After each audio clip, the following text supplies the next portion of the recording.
Hello everyone! Card of the day po tayo.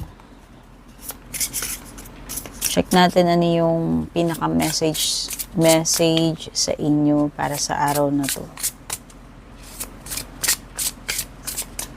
Ito. Gamit natin. Nakalimutan ko yung pangalan na itong deck na to eh. Don't forget to subscribe, like, follow nga pala kung bago po kayo dito. Ako nga pala si Purple Teen. Check natin kung ano yung pinaka-message sa inyo. Hinahugot natin. Which is the Queen of Pentacles. Ayan siya. Queen of Pentacles, okay. Kung person to, ano siya, earth sign? Taurus, Virgo, or Capricorn.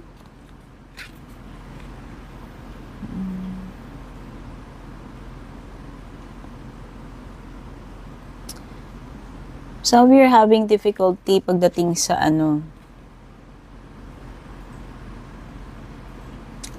sa inyong career. Siguro iba sa inyo dito, gusto nyo na ng bumukod, kaya lang hindi nyo pa magawa. Kasi siguro hindi pa kayo ganun ka-stable, financially stable, yes. Pwede rin yung iba sa inyo, you want to achieve more pagdating sa inyong career. Kumbaga, pwedeng hindi nyo pa na-achieve yung pinaka-goal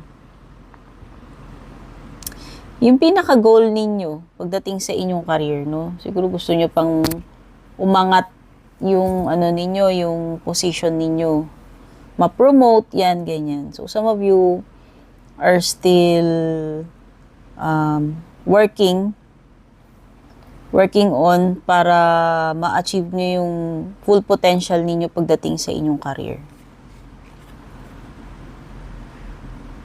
Some of you, pwede meron kayong gustong simulan na investment or project. Kaya lang pwedeng hindi nyo pa yan magawa since siguro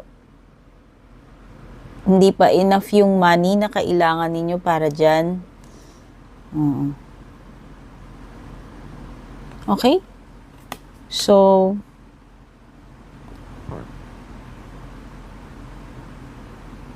aside from that, kung sa relationship to, pwedeng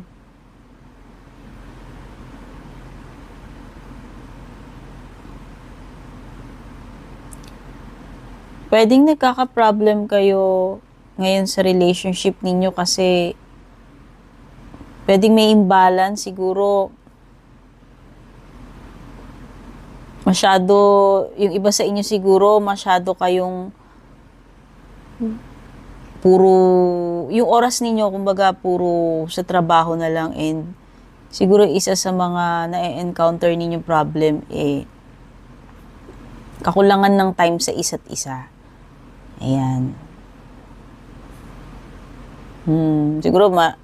Siguro, hindi nyo na masyadong naasikaso si person kasi nga parang tutok na tutok kayo dun sa trabaho ninyo or puro overtime na lang, halos wala na kayong time. Yung iba dito, problema nyo naman is sa sobrang kabisihan ninyo sa work, kaya hindi kayo nagkakajowa kasi parang siguro wala na kayong time para magjowa kasi puro inaasikaso ninyo magpayaman, no? Puro pagkayod, yan. Kaya yung iba sa inyo dito, pwedeng single kayo. And ang isang problem kung bakit hindi kayo nakaka-meet ng person is, yun nga, yung routine ninyo, puro puro work, yan. Palagi kayong busy sa work. So, yung iba dito, no time for love. Kaya yung iba, pwedeng single pa kayo. Okay? So, yan yung mga messages na nahugot ko dito sa inyong card of the day. Love you all. Take care. God bless. Babush.